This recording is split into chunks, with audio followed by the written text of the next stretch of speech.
Assalomu alaykum. Mana ketma-ket mag'lubiyatdan so'ng g'alaba hissi qanaqa bo'lyapti emotsiyalar?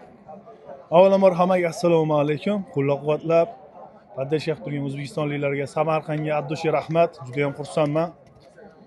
Oxirgi bo'ylandi endi mag'lubiyat shunaqa narsaki, yutorsak ham juda ham kibrlanib ketamiz, juda ko'p narsalarga naql bo'lib ketamiz. Yutib yursak, hamma narsani qadriga yetamiz, insonlarda ham. O'shanga mag'lubiyatdan keyin juda qiyin bo'ldi. Odamlarning gapini ko'cha-ko'ylarda. Shuning uchun alhamdulillah bugun mana Alloh bizga kunimiz ekan, g'alaba qozondik. Alhamdulillah deymiz. Va o'sha negativchilarga qanaqa gap gapirmoqchisiz? Negativchilardan juda ham xafaman, to'g'risi. Nimaga desam bo'ladi? Zo'r nastroy, zo'r boyga podgotovka. Lekin Instagramda qaraganda bir og'iz omad, yutasan, bu safar nima bo'ladi degan gap eshitmadim. Faqat uxlaysan, ko'proq uxlab chiq, falon qil, piston qil. Juda ham yomon so'zlar. Mana birinchi marta o'zlariga insof bersin. Kim nima niyat qilsa, Ilohim albatta boshiga tushsin. Qarqaganim yo'q-ku, birozda Alloh ham hammani boshingga solsin. Sen nimaga desa baribir. To'g'risi odamning baribir qalbi bor-da. Qalb Allohniki.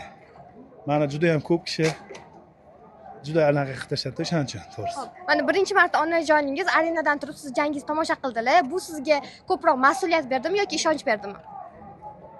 Nima desam bo'ladi? Onam, oilam kelsa baribir hayajon kuchli bo'lar ekan. Chunki ota-onani farzand oldida yutishingiz kerak, siz qanaqa farzandligingizni ko'rsatishingiz kerak. Yana o'g'lim ham kelgan, o'g'limga qanaqangi ota bo'lishimni isbotlashim kerak. O'g'lingiz lekin ko'pga o'zingiz ekanlar.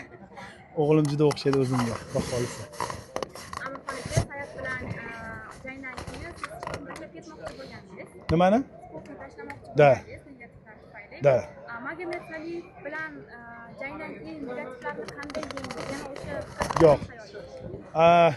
Birinchi jangimda kamarga tayyorgarlik ko'rganman, juda ham qattiq mehnat qilganman.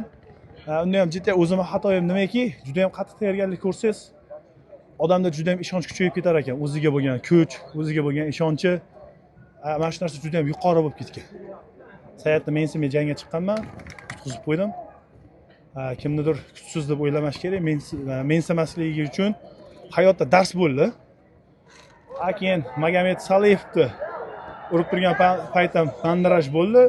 Mandaraj bo'lganiga hozir borib urib olmasam o'ziga kelib qoladi deb otilgan paytim uda o'tkazib yubordim. Lekin Sayat bilan urushganda o'sha tayyorgarlik zo'r bo'lgani, odamlar gapi yomon bo'ldi. Asosiy jang, kerakli jang, kamar uchun. O'zim yutqizganligim uchun o'zimdan uyalib ketdim. Bu sportda menga joyi yo'q deb o'zimni isbotladim. Vaqt o'tgandan keyin oilam, ota-onam shuncha yetib kelding, shekash kelish o'zi ham oson emas. Bir qadam orqaga yurgan bo'lsang, 10 qadam oldiga yurasan deb ne o'ylab qarasangiz, yuzga hech kim to'rttaman ko'tarib kelmasa kerak. O'shaning uchun qaytishga davom etdik.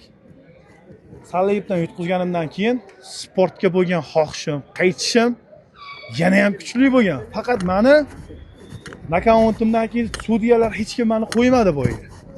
Bu jangimga o'zi nokauntimga 5 oy endi bo'ladi, 4 oy bo'ldi pashti. Otabek Musayev jangga chiqmaysan deydi. Aka, o'zimni o'limimni bo'ynimga olib chiqsam maylimi dedi. Даже shu gapni Savrnozning o'zi ham eshitgan. Hatto olam sportda shu gapni aytishgan edi.